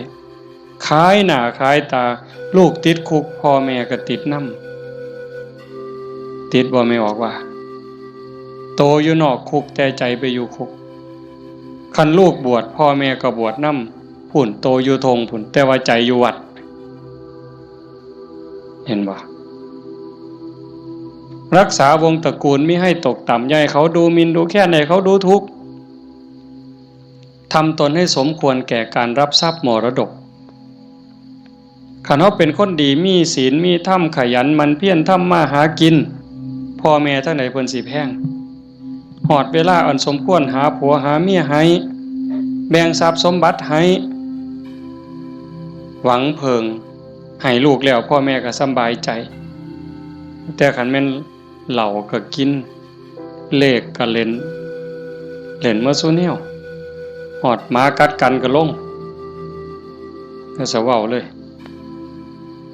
หมากัดกันก็เอาตัวแดงเด้อเพิ่นว่ามันนั่นว่ากูเอาตัวด่าง บ่าใหญ่แล้วมันเอาไปว่าไปนั่งอยู่ข้างทางรถคันนั้นมึงว่าเลขสุดท้ายมันเป็นตัวขี่กับตัวขู่ยังว่าอยู่สมองมีแต่การพนันบ่ต้องว่าถึงบังไฟเลยตายแซ่นี่คันลูกเป็นคนขยันมันเพียรบ่ยุ่งเกี่ยวกับการพนันบ่ยุ่งเกี่ยวกับยาเสพติดมีความกตัญญูรู้คุณหาอยู่หากินได้ก็ไปส่งพ่อส่งแม่ฮักพี่ฮักน้องพ่อแม่ภูมิใจเลยทำตนให้สมควรแก่การรับทรัพย์มรดกอันสุดท้ายเมื่อท่านล่วงลับไปแล้วทำบุญอุทิศให้ก็คือเอาเฮ็ดมื้อนี้เพิ่นจากไปแล้วเขาก็ทำบุญอุทิศหาทำบุญเพื่ออุทิศแปลว่าให้ทำบุญให้พ่อให้แม่ให้ปู่ย่าตายายบรรพบุรุษโยมไม่เข้าใจว่าพ่อแม่ปู่ย่าตายายเฮาบ่แม่นแต่ปัจจุบันเฮาเกิดมาเป็นหลายกว่าล้านชาตินะโยมพ่อแม่เฮาก็หลายกว่าล้านคนบางคนอาจสิอยู่นรกบางคนอาจอยู่เปรตบางคนอสุรกาย บางคนเกิดเป็นสัตว์เดรัจฉานบางคนเกิดเทวดาบางคนเกิดเป็นพรหมจังสันเฮาก็อุทิศบุญไปให้โอ้ชาโนดโสนีพราหมณ์นี่ไปถามพระพุทธเจ้าขันโยมปวดขากับพริกเด้อแต่มาอยากให้มันได้ประโยชน์ได้หลายมันพอมีแห้งเบากับเบาจริงๆหนังมานำรดอยากนอนเมื่อยกูสิเทศได้บ่น้อมาเห็นญาติโยมเรียบร้อยมันเลยมีแห้งตายก็สร้างมันเถาะมันดีใจอะโยมอีหลีเด้บ่แม่นปากหวานเนี่ยอยากเห็นจังซี่แหมคันเป็นแนวนี้ประเทศไทยมันก็อยู่ได้ชาโนดโสนีพราหมณ์นี่เพิ่นทำบุญดูๆทำบุญบ่อยๆแต่ทำนอกศาสนาดอกบางเทื่อก็ทำในพุทธศาสนาบางแล้วก็บ่ทันเข้าใจหยังหลายไปกราบทูลถามพระพุทธเจ้าข้าแต่พระองค์ผู้เจริญข้าพระองค์ทำบุญบ่อยๆเฮ็ดบุญบ่อยๆแล้วอุทิศให้กับญาติที่ล่วงลับอยากรู้ว่าญาติของเก่ากับผมนี่สิได้บุญบ่พระพุทธเจ้าเพิ่นบอกว่าดูก่อนพราหมณ์มันแล้วแต่ฐานะแล้วแต่ฐานะนั้นแนวใดเพิ่นก็เลยขอให้พระพุทธเจ้าอธิบายให้ฟังพระพุทธเจ้าว่ามันก็มีหลายองค์ประกอบแห่งเด้1ล่ะญาติของเฮาที่ตายจากไปเขาไปไสคันไปตกนรกก็บ่ได้ทันทีนรก457หลุม457ขุมเนี่ยนรกพ่อแม่เฮาไปตกนรกก็บ่ได้ทันทีมีแต่การทรมานสิได้ก็ย้อนเพิ่นฮู้เรื่องแล้วก็อนุโมทนาสาธุโดยความยินดีก็จังสิได้2คันไปเกิดเป็นเปรต12ชนิดได้บุญทันทีที่รอคอยอยู่นำเฮานี่ถ้าเอาทันทีนี่ปรตโตปชีวี1 12นี่ได้1แต่อีก11ต้องรอคอยได้รู้เรื่องรู้ราวอนุโมทนาสาธุจังได๋อสุรกายคือกันสัตว์เดรัจฉานเป็นหยังแน่ล่ะนั่นเฮาอยู่นั่นก็พ่อแม่เฮาคือกันผัวเมียเฮาคือกันชาติหนึ่งพบหนึ่งบ่เว้าเล่นได้โยมเขาบ่ได้เลยนะฮู้เรื่องบ่เนี่ยเฮาว่าเอากวดน้ำรับพรหมอหน่อยมันสิตั้งใจรับพรนำเฮาบ่บ่ฮู้เรื่องเด้กินนู่นฮู้บ่แมงไหม้ฮู้บ่ปูปลาฮู้บ่แล้วบ่ฮู้ได้บ่ได้เด้เนี่ยเขากินหยังเขาก็กินอาหารของเขาเทวดาล่ะคันเขาฮู้ทราบอนุโมทนาเขาก็ค่อนข้างจะฮู้ได้พรหมก็คือกันสุดท้ายก็สอบไปพุทธเจ้าเพิ่นบอกว่านอกจากญาติที่ล่วงลับจากไปแล้วอยู่ในภพภูมิที่สมควรได้ทันทีเขาได้แล้วอีกอย่างหนึ่งของที่ทำบุญเป็นบุญบ่ฆ่าเขามาบ่ลักมาบ่คดโกงมาบ่ในขณะที่ให้ก่อนให้หลังให้เจ้ามีความยินดีเจ้ามีศรัทธามีความภูมิใจจริงบ่พุ่นเด้แล้วผู้รับทานเจ้าเป็นไผมีศีลบ่มีธรรมบ่เพิ่นก็จังไล่มาตั้งแต่สัตว์เดรัจฉานแต่มาเทศน์ดูๆโยมฟังในวิทยุก็สิได้ยินมันได้บุญอยู่ดอกซ้ำแม่ครัวนี่ส้มแม่ครัวนี่ล้างถ้วยล้างซ้ำก่อนสิเทน้ำล้างถ้วยล้างซ้ำล้างหม้อลงในดินลงขี้สิกไม่ออกตั้งใจว่าสาธุเด้อน้ำล้างถ้วยล้างซ้ำเนี่ยมันมีรสชาติอาหารปนไปกับน้ำซึมลงไปในดินให้พวกสัตว์อยู่ในดินพวกไส้เดือนต่างๆให้มันกินได้อยู่ได้กินแล้วให้มันมีความสุขกายสุขใจซ้ำนี่ก็ได้บุญนับประมาณบ่ได้ได้บุญหลายก็ไล่ขึ้นมาจากสัตว์เดรัจฉาน100เทื่อพันเทื่อบ่ได้บุญหลายเท่ากับให้คนผู้บ่มีศีลขี่เหล้าเมายาขี่ลักขี่ป่นตีหัวหมาด่าแม่คน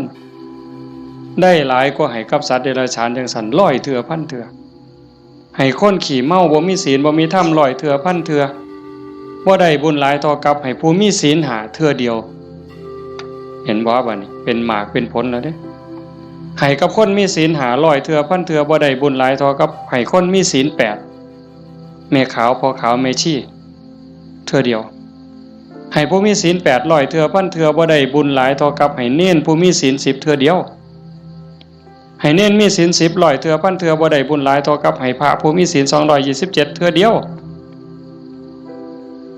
ให้พระผู้มีศีล227ร้อยเทื่อพันเทื่อบ่ได้บุญหลายเท่ากับให้นักบวชนอกศาสนาที่เขาข่มกิเลสได้ให้นักบวชนอกศาสนาร้อยเทื่อพันเทื่อที่เขาข่มกิเลสข่มราคะได้บ่ได้บุญหลายเท่ากับให้พอออกไม่ออกเฮาผู้มีศีล5ก็ตามศีล8ก็ตามที่บำเพ็ญประพฤติปฏิบัติหวังเป็นพระโสดาบันเทื่อเดียวไล่บัดนี้จากโสดาปัตติมรรคไปสู่โสดาปัตติผลสกิทาคามีมรรคไปสู่สกิทาคามีผลสติคามีผลไปสู่อนาคามีมรรคอนาคามีผลจากอนาคามีมรรคอนาคามีผลร้อยเทื่อพันเทื่อก็บ่ได้บุญหลายเท่ากับให้อรหันตมรรคคือผู้ปฏิบัติเพื่อเป็นพระอรหันต์เทื่อเดียวอรหันตมรรคร้อยเทื่อพันเทื่อก็บ่ได้บุญหลายเท่ากับให้อรหันตผลคือผู้สำเร็จอรหันต์แล้วเทื่อเดียวให้พระอรหันต์ร้อยเทื่อพันเทื่อก็บ่ได้บุญหลายเท่ากับให้พระปัจเจกพุทธเจ้าเทื่อเดียวพระปัจเจกพุทธเจ้าตรัสรู้คือพระพุทธเจ้าเก่งคือกันหมดผิดอย่างเดียวคือสอนบ่เป็นตรัสรู้เองโดยชอบบางครั้งบางคราวนี่อยู่น้ำกันเป็นพันเป็นหมื่นเลยโยมแต่ว่าสอนบ่ได้ตั้งศาสนาบ่ได้สร้างบริวารมาให้กับพระปัจเจกพุทธเจ้าร้อยเทื่อพันเทื่อบ่ได้บุญหลายเท่ากับให้พระสัมมาสัมพุทธเจ้าเทื่อเดียวพระสัมมาสัมพุทธเจ้าคือพระพุทธเจ้าเฮานี่ล่ะเจ้าชายสิทธัตถะมาเป็นพระพุทธเจ้านี่เพิ่นสอนคนตั้งศาสนาได้ให้พระสัมมาสัมพุทธเจ้าร้อยเทื่อพันเทื่อบ่ได้บุญหลายเท่ากับให้สงฆ์ให้คณะสงฆ์ที่มีพระพุทธเจ้าเป็นประธานเห็นบ่ให้สงฆ์ที่มีพระพุทธเจ้าเป็นประธานร้อยเทื่อพันเทื่อก็บ่ได้บุญหลายเท่ากับสร้างวิหารเทื่อนึงสร้างวิหารร้อยหลังพันหลังถวายพระพุทธเจ้าก็บ่ได้บุญหลายเท่ากับให้ธรรมะสอนธรรมะเห็นบ่นี่อาตมาได้บุญหลายอยู่เด้ที่อาตมาบ่ตายนี่มันก็ย้อนบุญตัวนี้เด้ให้ธรรมะเป็นฐานชนะการให้ทั้งปวงอาตมากำลังเว้าธรรมะบอกธรรมะให้ธรรมะแล้วเจ้าภาพเป็นผู้นิมนต์มาเจ้าภาพติดต่อบ่ได้บอกโยมไม่ออกท้องสุขนิมนต์อาจารย์เนี่ยโยมไม่ออกท้องสุขก็ได้บุญตรงนี้นำมาเนี่ยเห็นบ่คันบ่เจ้าภาพบ่เสนอบ่อยากมีแนวนี้พี่น้องก็บ่ได้ฟังธรรมในขณะที่ฟังธรรมอยู่นี่พระเพิ่นบันทึกเสียงพร้อมเก็บไปเปิดวิทยุฮือดีบ่ดีเพิ่นกำลังถ่ายทอดสดอยู่เดี๋ยวนี้จังหวัดอุบลอำเภอสำโรงอำเภอวารินอำเภอเขืองในฟังนำเฮายาโสธรมหาชนะชัยค่ำเขื่อนแก้วขอว่างฟังนำเฮาสุรินทร์โน่นหน้าไร่สำโรงทาบสังขะฟังนำเฮาเห็นบ่จากเจ้าภาพนิมนต์อาตมามาเว้าเนี่ยเพิ่นได้ยินนำเฮาหมดเฮาฟังกันอยู่นี่ประมาณ100แต่ฟังอยู่ทั้งบ้านเป็นพันบ้านนี่บุญสิเอาซ้ำใดเจ้าถามเบิ่งสิเอาซ้ำใดเฮ็ดถูกเฮ็ดแม่นเนี่ยมันเป็นได้บุญนี่มันจะเอาไปใส่ได้นี่บ่ต้องลงทุนหลายซ้ำเห็นบ่ทำบุญอุทิศให้โยมเฮ็ดอุทิศส่งไปหอดไปถึงชาโนโสนิพพานเพิ่นถามจังซี่ล่ะพระพุทธเจ้าอธิบายผู้รับท่านวัตถุท่านใจผู้ให้แล้วผู้จากไปอยู่ไสถามไปถามมาเพิ่นก็สอจอกหลอกแจกแหลกเพิ่นจะเข้าใจเนาะพระพุทธเจ้าว่าได้เฉพาะญาติได้ทันทีคือญาติที่เป็นปรัตถตูปชีวีชาโนโสนิพพานมันก็เลยถามสอเข้าไปว่าข้าแต่พระองค์ผู้เจริญถ้าเกิดว่าญาติของข้าพระองค์ไม่ได้ไปเกิดเป็นปรัตถตูปชีวีบุญนี้จะไปไหน พระพุทธเจ้าเพิ่นก็เลยว่าแบบอาตมาว่ามานี่ตั้งแต่สัตว์นรกไปเขาก็รอคอยบุญแต่เขารับรู้รับทราบอนุโมทนานำเขาก็ได้แล้วก็ให้จงเข้าใจว่าในวัฏฏะสงสารนี้จะไม่ว่างจากญาติของเธอที่เป็นปรัตถตูปชีวีหมายความว่าพ่อแม่พี่น้องลูกเต่าเราหลานสามีภรรยาในอดีตชาติก่อนๆพบก่อนๆผัวเฮาเมียเฮาญาติพี่น้องพ่อแม่เฮาที่ไปเกิดเป็นปรัตถตูปชีวียังมีอยู่เพราะว่าพ่อแม่เฮาบ่แม่นผู้นี้ชาตินี้อย่างเดียวจังซั่นโยมเฮ็ดบุญมื้อนี้ส่งไปฮอดพ่อแม่ในอดีตสามีพี่น้องลูกเต่าเราหลานในอดีตพร้อมแต่มื้อนี้ปรารภโยมพ่อใหญ่ทองมาแม่ใหญ่ที่พ่อใหญ่ทองแดงนี่ก็เสียชีวิตไปแล้วคือกันเนาะแล้วก็แม่ใหญ่ทองใบผู้ไว้ชนหมายความว่าลูกหลานเฮ็ดบุญหาเนาะอาตมาเห็นได้นี่ก็ว่ามันเป็นเจ้าภาพก็ต้องขออภัยก็บ่ผิดเพิ่นก็ฮู้จักและเข้าใจแล้วล่ะถือว่าญาติโยมเฮ็ดถูกเฮ็ดแม่นเด้อาตมาก็บ่ให้จบเพียงส่ำนี้ผู้ไปทำมาหากินกรุงเทพกรุงไทยแม่นเฮาบ่ได้ใส่บาตรบ่ได้ทำบุญก่อนหลับก่อนนอนไหว้พระนั่งสมาธิเด้อแม่นบ่ไปกรุงเทพจักคนนี่แม่นบ่เบิ่งท่าทางมาแต่กรุงเทพแน่ๆผู้อยู่บ้านใส่บาตรคันมื้อใดมันยากก็ใส่บาตรหน้าเฮือนคันมื้อใดมันพอไปได้ก็ไปจังหันจังซี่นะก่อนหลับก่อนนอนก็ไหว้พระกราบพระก่อนหลับก่อนนอนเว้าจากันดีๆเด้เว้าจาดีๆอยู่ในบ้านในเฮือนนี่มันเป็นสิริมงคลเทวดาเฝ้าบ้านเฝ้าเมืองเฝ้าเฮือนเฝ้าซ่านเฝ้าที่เฝ้าทางเฮาเอิ้นว่าภูมิบ้านภูมิเฮือนเพิ่นได้ยินเฮาเว้ากันดีๆเว้ากันม่วนๆเทวดาก็ดีใจอาจสิเป็นพ่อเฮาปู่เฮาย่าเฮาแต่อดีตก็ได้เห็นเฮาเว้าดีจากันดีเพิ่นก็อยากได้บุญนำเป็นจังได๋รักษาบ้านรักษาเฮือนเฮ็ดหน้าบ่พอใดก็ได้มื้อนี้มีโยมผู้หนึ่งโทรศัพท์มาคุยกับอาตมาโอ้ยหลวงพ่อเพิ่นว่าโยมก็งึดอยู่เฮ็ดหน้าหว่านข้าวลงไปแรกๆข้าวกำลังงอกบ่ทันได้พอคืบจ้อยน้ำท่วมหว่านแรกๆน้ำท่วมบัดน้ำบกไปก็แล้งบัดแห้งใหม่พร้อมจักสิตายสิยังบัดฝนมาใหม่ก็บ่ค่อยได้ไปเบิ่งบัดไปเห็นบัดนี้ใบก็บ่เห็นมีแต่ห่วงเพิ่นว่าโอ้ยอันนี้จักแม่นบุญบอกกับผัวจักแม่นบุญเนาะเฒ่าเนาะเพราะว่าเพิ่นก็เฮ็ดแต่บุญนี่หลีนี่จังแม่นบุญอีหลีลูกก็ฮู้จักความผัวก็ฮู้จักความกว่าเทวดาพุ่นเพิ่นว่าอันนี้คือบุญเด้จังว่าเห็นพี่เห็นน้องลูกเต้าเราหลานเด็กเล็กเด็กน้อยเอ้าไปเหี่ยวจักเถื่อแล้วมันหลบมานั่งอยู่คือเก่านี่เฮาแต่ออกไปจักเถื่อมันหลบมานั่งคือเก่านี่คันบุญบ่หลายมันนอนปะง่องส่วนได้หนีไปนอนแล้วไปเบิ่งโทรทัศน์แล้วนี่คือบุญหลายเด้อพากันเลี้ยงลูกเอาศีลเอาธรรมเลี้ยงฝากโยมจักหน่อยยากก็อดเอาลำบากก็อดเอาอดเว้าดีอดคิดดีอดทำดีกับพี่กับน้องกับบ้านกับเมืองไปอยู่ไสก็อย่าสร้างปัญหาคันเฮาเป็นคนมีศีลมีธรรมอดกั้นจักหน่อยความรักความเมตตาก็เกิดแผ่เมตตาดูๆเด้หวังว่าในใจนี่ตั้งความรู้สึกในใจว่าทุกคนคือพี่คือน้องแล้วก็แม่นอีหลีซ้ำยังเว้าแต่ตอนต้นพระพุทธเจ้าเว้าซ้ำได้ว่าในวัฏฏะสงสารนี้ไม่มีใครเลยที่ไม่เคยเป็นพ่อเป็นแม่เป็นพี่เป็นน้องเป็นญาติร่วมสายโลหิตเป็นสามีภรรยากันมาก่อนทุกคนนั่งอยู่นี่แม่นหมดจังซั่นสิเครียดให้กันเฮ็ดหยัง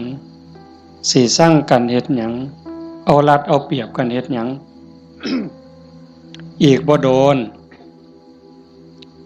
ก็สิไปไผไปมั่นแล้วจังซั่นเวลาอยู่นำกันนี่เอาบุญนำกันติล่ะเว้าดีนำเขาก็ได้บุญแล้วคิดดีต่อเขาก็ได้บุญแล้วเฮ็ดดีทำดีต่อเขาก็ได้บุญแล้วเอาบุญนำกันอย่างอาตมาเว้ามันบ่จบว่างั้นเฮ็ดดีกับพ่อกับแม่พ่อแม่มีผู้เดียวในปัจจุบันคันเพิ่นตายนี้จากแล้วอยากเฮ็ดดีนำเพิ่นก็บ่ได้เฮ็ดอยากเว้าดีนำเพิ่นก็บ่ได้เว้าอยากหาข้าวแซ่บๆให้เพิ่นกินก็บ่ได้จังสั่นอยากให้เพิ่นกินหยังก็ให้เพิ่นกินซะอย่าจะไปจุดเทียนซะก่อนจังเอิ้นกินเด้บ่ได้กินเด้นั่นอยากเว้าดีๆนำเพิ่นก็เว้าตอนเพิ่นได้ยินอย่าจะจุดธูปเพิ่นอีแม่เอ้ยฟังเทศเด้อพี่บ้าแนวนั้นบ่ทันคิดว่าเพิ่นเสร็จขี้เฮาจักเทื่อจำบ่ได้มื้อนี้ถามโยมว่าผู้ใดท่านเสร็จขี้ให้พ่อให้แม่เนี่ยแล้วเพิ่นอาบน้ำเสร็จเนื้อเสร็จตัวให้เฮาจักเทื่อถามโยมว่าเสร็จให้เพิ่นจักเทื่อแล้วคือกันป้อนข้าวป้อนน้ำเพิ่นป้อนเฮาจักเทื่อเหยียดขาซอยลอยเอาลูกเหยียดขาไปนำแม่ลูกนี่ขาแข็งนี่เนาะตีนอยู่กับตีนแม่แต่ว่าหัวหนุนเข่าย่ำเข่าปนกับกล้วยมกใบตองเหย้าจำได้อยู่บ่โยมหางสอนต่อยปั๊บใส่ปากต่อย4เทื่อ5เทื่อก็บ่ทันหมดอันน้อยๆนั่นหมดข้าวมกหมดเอามือจุ่มน้ำหยดป๊อกป้อนบ่ทันแล้วขี่พวดใส่ขาเครียดก็บ่เครียดจมก็บ่จมเซ้ยเห็นบ่มื้อนี้มีผู้ใดท่านได้เฮ็ดแน่อาตมาก็บ่ทันได้เฮ็ดคือกันเฮาสิเป็นหนี้บุญคุณเพิ่นส่ำใดจังซั่นเพิ่นจากไปแล้วแนวอยากเห็นแนวอยากฮู้สมมุติว่าจิตวิญญาณเพิ่นล่องลอยฮู้เห็นเฮาอยู่อยากเห็นลูกฮักกันอยากเห็นหลานฮักกันทุกข์ยากก็ช่วยเหลือแบ่งปันคือพี่คือน้องอย่าใส่เฮ็ดคือบางซุ่มเด้บางซุ่มนี่จูงแขนกันขึ้นโลงขึ้นศาลจะแม่นเพิ่นเก่งหลายน้องกับอ้ายฟ้องกันบ่แล้วโอ้ยจะแม่นพี่พ่อแม่สิเป็นทุกข์หลายจังว่าเฮาบ่เอาแนวนั้นเด้อมื้อนี้สมควรแก่การเวลาใส่เวลามาชั่วโมงเกือบครึ่งอะโยม25นาที26นาทีก็เห็นว่าสมควรแก่การเวลาขออนุโมทนาสาธุทุกคนทุกท่านน้อเจ้าภาพบ่อ่านก็ได้ดอกถือว่าทุกคนคือเจ้าภาพหมดมื้อนี้เฮาตั้งใจอุทิศบุญกุศลที่เกิดที่มีส่งไปถึงดวงจิตวิญญาณของโยมพ่อใหญ่ทองมาแม่ใหญ่ที่บุญชาลีโยมพ่อออกทองแดงโยมแม่ออกท่องใบสาสังแล้วก็ปู่ย่าตายายญาติโกโหติกาที่ล่วงลับจากไปแล้วตั้งแต่ชาติใดภพใดเวลาใดก็แล้วแต่มื้อนี้เฮาได้ตั้งใจอุทิศบุญกุศลส่งไปถึงท้ายที่สุดก็ขออาราธนาอ้างอิงอำนาจแห่งคุณพระศรีรัตนตรัยคุณของพระพุทธเจ้าพระธรรมพระสงฆ์และอำนาจแห่งบุญกุศลคุณงามความดีที่มีทั้งหมดทั้งมวลที่ญาติโยมทั้งหลายได้สร้างได้ทำนี้ส่งไปถึงดวงจิตวิญญาณของโยมพ่อใหญ่ทองมาแม่ใหญ่ที่บุญชาลีโยมพ่อใหญ่ทองแดงโยมแม่ใหญ่ทองใบสาสังให้ได้รับหูรับทราบถ้าสามารถรับหูรับทราบได้โดยตนเองก็จงอนุโมทนาสาธุรับเอาหากบ่สามารถจะหูได้ด้วยตนเองก็ขอฝากข่าวบุญข่าวกุศลที่ลูกเต่าเล่าล้านญาติพี่น้องได้สร้างได้ทำทั้งหมดบ่ว่าสิเป็นการให้ทานการรักษาศีลเจริญภาวนาฟังเทศน์ฟังธรรมอ่อนน้อมถ่อมตนค้นคว้าที่ชอบค้นคว้าในสิ่งที่ชอบอุทิศส่วนบุญอนุโมทนาบุญทำความเห็นในถูกต้องถูกตรงนี้ฝากไปกับเหล่าเทพเทวดาพระนางธรณีภูมิญาณวิถีอันเป็นทิพย์ จงนำข่าวบุญข่าวกุศลส่วนนี้ไปแจ้งแก่ดวงจิตวิญญาณของโยมพ่อใหญ่ท่องมาแม่ใหญ่ที่บุญชาลีพ่อใหญ่ท่องแดงแม่ออกท่องใบสาสังให้ได้รับหูรับทราบแล้วจงอนุโมทนาสาธุรับเอาหากว่ามีความทุกข์ก็ขอบุญกุศลส่วนนี้ทายถอนให้ได้พ้นไปจากความทุกข์หากว่ามีความสุขดีอยู่แล้วก็ขอบุญกุศลส่วนนี้จงส่งเสริมให้ได้มีความสุขยิ่งขึ้นไปสุดท้ายก็ขอให้บุญกุศลเหล่านั้นจงสะท้อนย้อนกลับมาปกปักรักษาคุ้มครองญาติโยมสุขสุขคนให้เป็นผู้มีสุขภาพกายสุขภาพจิตที่แข็งแรงอายุมั่นขวัญยืนมีความสุขกายสุขใจปรารถนาสิ่งหนึ่งประการใดหากเป็นไปโดยชอบประกอบโดยธรรมก็ขอให้ความหวังความปรารถนานั้นจงสำเร็จทุกๆประการโดยทั่วกันทุกท่านทุกคนเถิดจังไปฟังอย่าหมอมันมีของใหญ่เด้อใหญ่เด้อ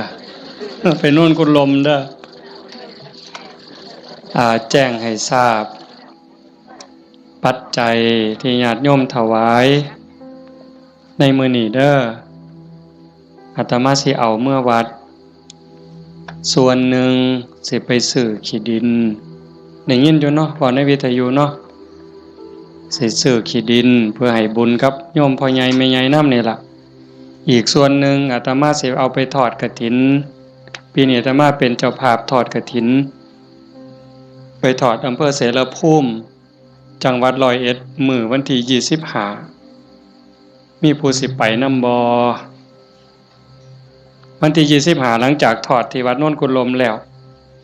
เดี๋ยวสิเว้าทั้งวิทยุดอกคันมีผู้สิไปนำก็บอก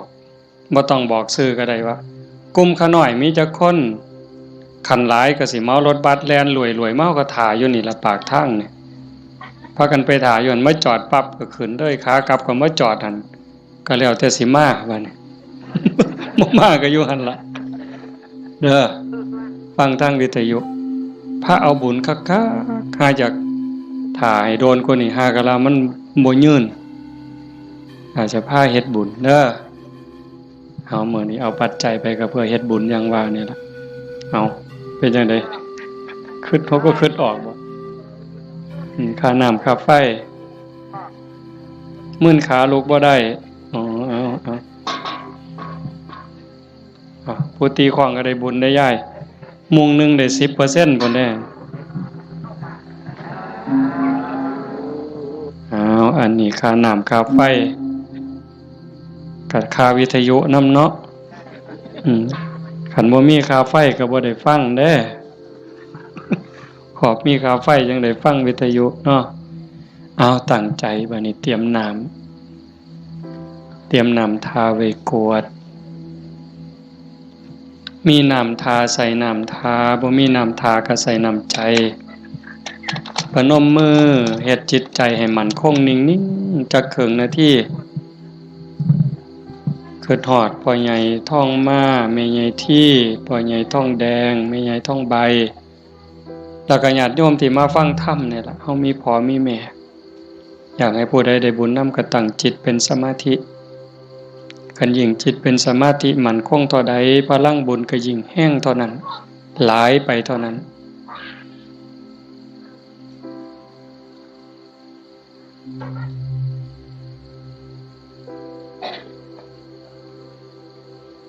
ยะถาวาริวหาปุราปาริปุเรนติสาครังเอวะเมวะอิโตทินังเปตานังอุปกัปปติอิจิตังปฏิตังตุมหังคิปเมวะสมิจจตุสัพเพปุเรนตุสังกปาจันโทปนรโสยะถามณิโชติรโสยะถาสัพพิติโยวิวัชชันตุสัพพโรโควินัสสตุมาเตภวัตวันตรายโยสุขีทีขายุโกภวะอภิวาทนาสีริสนิจจังวุธาปจายโนจัตตารโอธัมมาวัฏันติอายุวันโนสุขังพลังภวตุสัพพมังคลังรักขันตุสัพพเทวตาสัพพพุทธานุภาเวนะสัพพธัมมานุภาเวนะสัพพสังฆานุภาเวนะ สทธาโสธีภะวันตุเต